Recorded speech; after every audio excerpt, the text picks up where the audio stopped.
Assalamualaikum warahmatullahi wabarakatuh. Waalaikumsalam. Kita kembali lagi ke segmen Hozi Talk.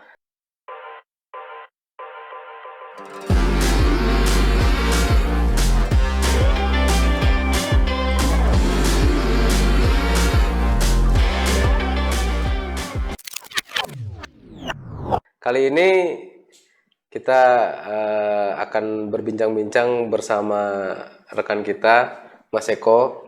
Selamat malam, Mas Eko. Selamat malam. Ya, oke. Kita akan berdiskusi tentang seputar emosional detox.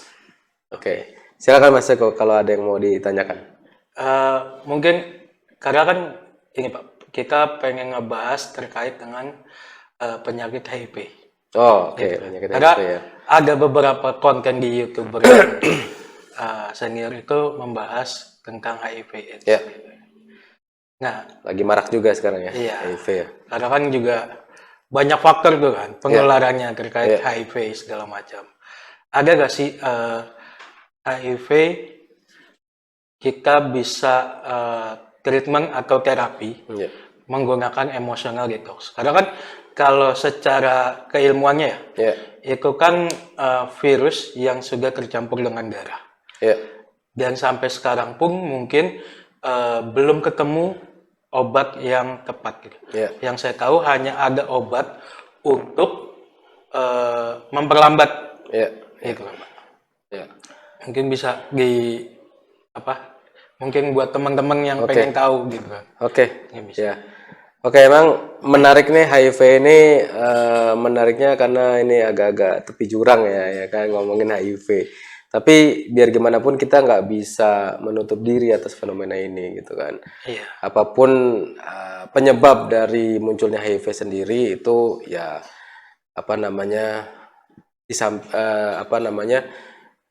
kita perlu juga membantu teman-teman yang mungkin punya masalah HIV. HIV itu sebenarnya kan virus ya. Iya. Virus yang menyerang sistem kekebalan tubuh kita. Benar. Sehingga yang tadinya kita misalnya terserang flu, orang biasa terserang flu biasanya langsung kekebalan tubuhnya melawan virus flu tersebut. Nah, tapi kalau orang yang mengidap HIV, virus HIV, itu maka dia kekebalan tubuhnya tidak bisa melawan virus yang masuk. Nah, memang terkait dengan virus, baik itu HIV maupun yang sekarang juga muncul adalah sebenarnya yang cukup tenar juga COVID-19. Itu pada dasarnya setiap virus yang masuk ke dalam tubuh kita melalui udara maupun melalui darah atau melalui, ya kalau HIV ada juga penularannya melalui hubungan seksual ya kan. Nah, itu pada dasarnya kita punya imun dan antibodi untuk melawan itu semua. Nah, tapi ada saat-saat di mana imun dan antibodi kita menurun, gitu kan, sehingga virus yang harusnya bisa kita tangkal itu akhirnya menyerang organ-organ tertentu, gitu kan, dan merusak tentunya. Nah, kenapa kok imun kita bisa turun, gitu kan? Nah, itu juga salah satunya disebabkan karena faktor emosional. Jadi ada faktor-faktor emosional yang mengakibatkan imun menjadi turun. Kayak orang terkena COVID nih, kenapa orang terkena COVID sampai gejala parah? Itu kalau kita lihat orang-orang yang biasanya itu parno, gitu kan. Iya. Begitu dia parno, imunnya turun, kena COVID langsung terinfeksi, gitu kan. Nah, kalau kasus HIV sebenarnya selain dari emosi yang menyebabkan imun turun, juga tentu ada emosi-emosi yang mungkin terjadi pada saat penularan HIV tersebut. Misalnya penularannya di pasangan tidak resmi gitu misalnya kan, seks bebas gitu misalnya. Nah, itu tentu pada saat orang melakukan seks bebas ini, itu kan di dalamnya pasti ada unsur-unsur emosional gitu, yang mungkin itu bisa mempercepat atau memperparah pengaruh HIV sendiri ke tubuh kita gitu kan, sehingga kita misalnya menjadi penderita AIDS gitu.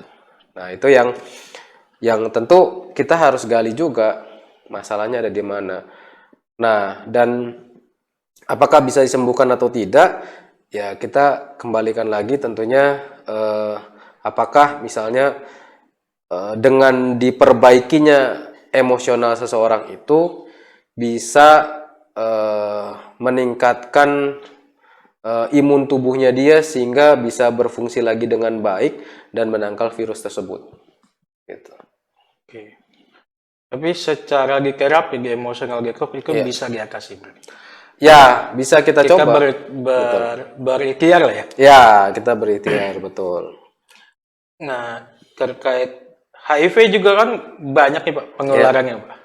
Cuman yang paling fenomenal gitu. Ya, Ini terkait dengan mungkin maraknya mungkin tren ya, atau Ya. bisa dibilang bukan tren sih ya. Kalau dibilang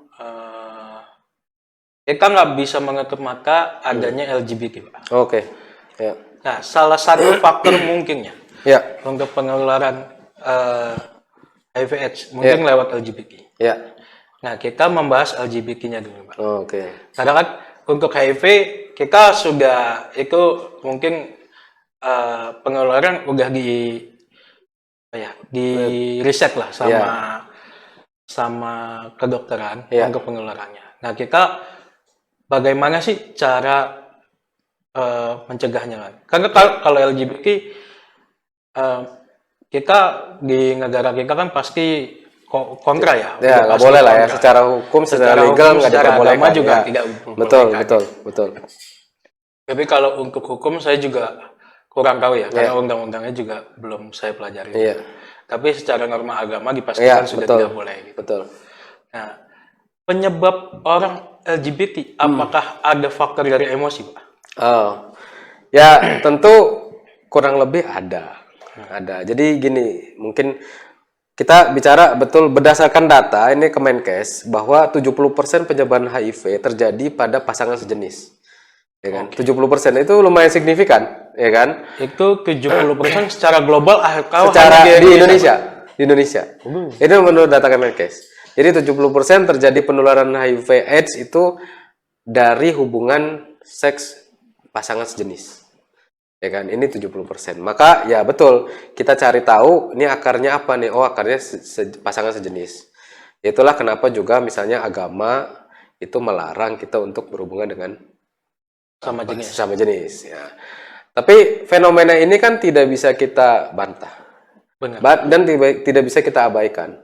Ada terjadi di sekitar kita. Benar. Ya kan? Nah, ya kan, apalagi ya selain penyakit juga LGBT terutama gay ya kan. Nah, ini kan banyak kan di kita nih yang terekspos ya. Iya. Yang terekspos kan gay ini kebanyakan kan, lelaki yang menyukai sesama lelaki gitu kan. Nah, faktornya apa sih? Nah, ini juga sudah diteliti sebenarnya. Faktornya adalah pertama itu ternyata yang sekarang mempengaruhi itu adalah faktor ekonomi. Jadi ada gerakan orang mengajak untuk masuk ke dunia gay dengan iming-iming ekonomi. Iya, Pak. Nah, ada beberapa nih yang sekeliling saya. Itu ekonominya ada. Iya. Termasuk golongan itu. Iya, betul. Nah, dan mereka cenderung mengajak.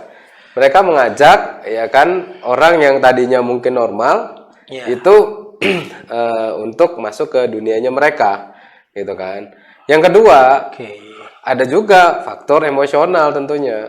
Artinya misalnya nih, wah beberapa kali disakitin cewek gitu misalnya, diputusin cewek sehingga trauma dengan perempuan gitu. Ya kan? Nah, atau misalnya ada kasus teman saya ini dulu kenapa dia gay ya, saya punya teman dulu gay, itu kenapa dia gay karena dia bilang pernah mimpi basah dengan pasangan sejenis gitu. Dan ya. Nah, itu juga sebenarnya kan ini masalah sebenarnya emosional yang terpendam. Kenapa sampai mimpinya seperti itu juga mungkin ada emosional yang terpendam. Nah, sehingga ya pendekatannya harus pendekatan emosional detox atau dirilis emosinya gitu loh. Terlepas dari faktor ekonomi ya. Gitu kan. Nah, ini jadi bisa kita melakukan proses emosional detox untuk orang-orang yang punya kecenderungan menyukai pasangan sejenis. Nah, cuma kan biasanya kalau sekarang nih sebagai gambaran, kalau kita lagi konseling itu kita memang mengantisipasi hal-hal yang tidak diinginkan gitu ya. Artinya kalau misalnya yang konselingnya, misalnya saya sebagai praktisinya yang konseling perempuan gitu kan, maka saya akan meminta mahramnya orang tersebut, muhrimnya orang tersebut untuk ikut konseling, ya kan, supaya tidak terjadi hal-hal yang tidak diinginkan, ya kan. Nah, cuma masalahnya kalau yang konselingnya gay, ini saya minta siapa sebagai muhrim? Ya kan? Itu yang agak repot sebenarnya, ya kan. Aduh. Iya juga sih. Iya, apalagi ya dengar-dengar kan kalau gay ini kan katanya itu orang gay itu suka menusuk dari belakang. Ya memang. Jadi itu yang ya mungkin kita antisipasi juga lah. Nanti mungkin ditemani oleh rekan-rekan kita lah. Lah, menarik ini Pak. Apa? Kan tadi Bapak cerita teman Bapak itu mantan ya? Saya nggak tahu sekarang. Dulu waktu saya kuliah. Iya, saya juga. Mungkin ya Pak. Karena kan saya pernah melihat di beberapa podcast ya Pak. Ya. Yang dulu sempat viral. Ya. Gitu kan. Yang saya tangkap, dia itu sudah menyukai sesama jenis dari waktu masih kecil. Ya. Saya kalau nggak salah saya ingat ya, dia pernah cerita waktu SD atau SMP ya, dia lebih suka melihat pria berpakaian olahraga atau gurunya yang pria menggunakan olahraga. Guru olahraga lah, kalau kita dulu kan seperti olahraga. Nah, berarti kemungkinan kan ketika kecil kita masih emosinya jarang ya Pak. Maksudnya jarang menggunakan perasaan dan menggunakan emosi. Bisa nggak sih emosi itu muncul ketika masih dalam kandungan? Bisa. Jadi ini satu hal yang perlu kita luruskan ya, bahwa ketika kita kecil, masa kecil sampai dengan remaja, itu sebenarnya kita dalam kondisi emosi yang tidak stabil. Makanya banyak penyakit yang dimulainya karena emosi di masa kecil atau remaja. Contoh gini, orang punya darah rendah itu kebanyakan orang darah rendah itu masa kecilnya itu ibaratnya kurang kasih sayang atau kurang bahagia atau dibedakan dengan saudaranya, merasa dibedain sama temannya dan lain sebagainya. Nah, jadi sebenarnya masa kecil itu justru masa di mana kondisi emosionalnya masih labil. Nah, jadi bisa jadi di saat itu karena faktor-faktor tertentu dia terkontaminasi dengan pikiran-pikiran atau keinginan-keinginan, misalnya lebih suka melihat yang sejenis dan lain sebagainya. Nah, tapi apapun itu, tentu ini sebenarnya masalah di emosional. Termasuk bisa juga waktu ibunya hamil gitu misalnya kan, ada juga emosi yang munculnya pada saat anak itu di kandungan. Kenapa itu bisa terjadi? Nah, ini tentu ilmunya ada di neuroscience gitu loh, bahwa mulai umur 5 bulan itu anak itu otaknya ada salah satu otak yaitu reptilian brain-nya itu sudah mulai tumbuh dan bisa menyerap informasi termasuk emosi yang didapatkan dari ibunya. Berarti kemungkinan kecil ya karena LGBT karena hormon. LGBT karena hormon kecil. Kalau karena hormon lebih banyak ke misalnya laki-laki ingin seperti perempuan gitu, atau waria itu biasanya begitu. Tapi kan kalau kasus LGBT ini yang laki-laki walaupun dia di perannya sebagai cewek tapi belum tentu dia berdandan seperti perempuan gitu. Oke. Itu dengar ya. Mungkin dia kurang piknik, Pak. Karena lagi bete. Ya mungkin betul. Ya buat mara-mase yang lagi bete ya kan. Ya kalau saran kami sih sebenarnya untuk mas-mas yang LGBT ya, kami berharap menghimbau semoga ya kita bisalah kembali ke lubang yang benar ya kan. Maksudnya jalan yang benar. Ya kan, jalan yang benar supaya kita ya diakui oleh masyarakat, ya kan? Kita tidak melanggar norma-norma agama, kita tidak melanggar norma-norma hukum, norma-norma sosial, gitu. Nah, itu berarti sekeliling kita untuk yang pelaku LGBT, ya, Pak. Ya. Menurut saya bukan dijauhi. Sama seperti pembahasan kita di awal, HIV. Iya, Kalau kita tahu cara kerjanya iya, dan itu orang itu perlu kita support, Pak, sebenarnya, Pak. iya. Tergantung positioning kita tuh apa. Misalnya gini, positioning kita adalah misalnya seorang praktisi, gitu ya. Iya. Nah, tentu orang-orang itu tidak bisa kita jauhi. Bagaimana dia mau ke kita, mau merilis emosinya, mendetoks emosinya, kalau kita menjauhi mereka, ya kan? Sama seperti misalnya posisinya kita ini misalnya penasihat spiritual, ustadz, pendeta, ulama, karena mereka juga berperan, ya kan?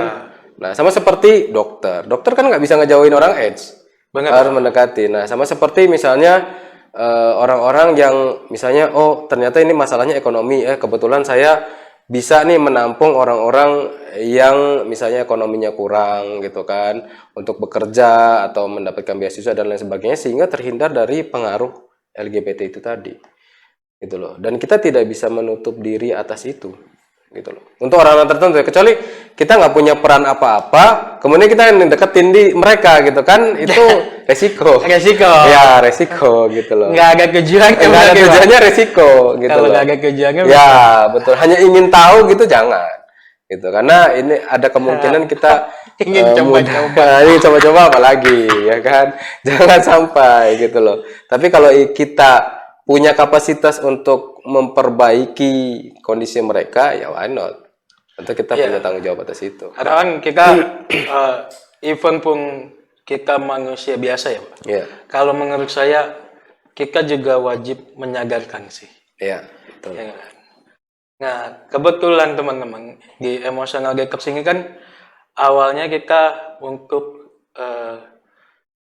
mencerahkan, ya, Pak. Maksudnya arti kata emotional alignment itu untuk mencerahkan dan memberitahu ada yang salah di diri kita. Iya, betul. Karena emosi juga dalam tanda kutip itu sifatnya setan. Ya, betul. Jadi kalau dari sisi agama atau spiritual, sebenarnya emosi itu ya bukan bawaan kita. Jadi salah kalau kita menganggap bahwa kita ini orang pemarah, gitu. Salah kalau kita menganggap bahwa kita ini orang penendam. Atau salah kita menganggap bahwa kita ini putus asa, gitu ya. Tapi yang benar adalah kita sedang di bawah pengaruh sehingga kita merasa marah. Kita sedang di bawah pengaruh sehingga kita merasa sedih. Kita sedang di bawah pengaruh sehingga kita sedang merasa kecewa atau putus asa. Nah, di bawah pengaruh apa? Nah, dalam spiritual atau agama dibilangnya kita di bawah pengaruh setan. Gitu loh. Nah, jadi setan itu ya bukan yang kuntilanak, genderuwo, pocong gitu, bukan. Tapi setan yang berbahaya adalah setan yang mempengaruhi kita, baik yang wujudnya orang lain maupun yang wujudnya pikiran-pikiran kita atau persepsi-persepsi kita. Mungkin cukup sih, Pak. Maksudnya penjelasannya cukup jelas ya. Makanya terkait AIDS dan LGBT gitu kan. Ya. Untuk teman-teman mungkin yang mau mencoba emotional detox mungkin bisa menghubungi kita ya, Pak. Ya, betul. Jadi kalau ada masalah, ya tentunya kita berharap teman-teman yang menghubungi kita bukan teman-teman LGBT yang mau mengajak kita gitu. Tapi teman-teman LGBT yang merasa resah dengan kondisinya, merasa bimbang dan ingin itu tadi sadar, ingin kembali ke jalan yang benar, ya kan. Aduh, takut salah ngomong lagi tadi. Ingin kembali ke jalan yang benar. Nah, itu ya silahkan gitu hubungi kami di nomor yang ada di link deskripsi ya. Kita sama-sama berikhtiar lah. Kita sama-sama menggali apa sih yang menjadi permasalahannya gitu loh. Untuk termasuk yang sudah misalnya terkena imbasnya seperti orang yang sudah terkena HIV AIDS itu juga ya silakan bisa menghubungi kami. Lebih balik lagi di sini bukan pasti sembuh ya Pak, tapi balik lagi kesembuhan itu izin dari Allah. Betul, iya. Jadi pertama yang harus kita tahu salah kita tuh apa, Iya, ya kan? Nah, terus bagaimana kita memperbaiki kesalahan itu? benar Pak. Karena kesembuhan itu ya betul yang Mas Eko bilang bahwa itu sepenuhnya milik Allah gitu. Oke. Terima kasih Pak penjelasannya. Mungkin teman-teman sudah cukup jelas. Atau yang belum jelas bisa komen di bawah, ya kan?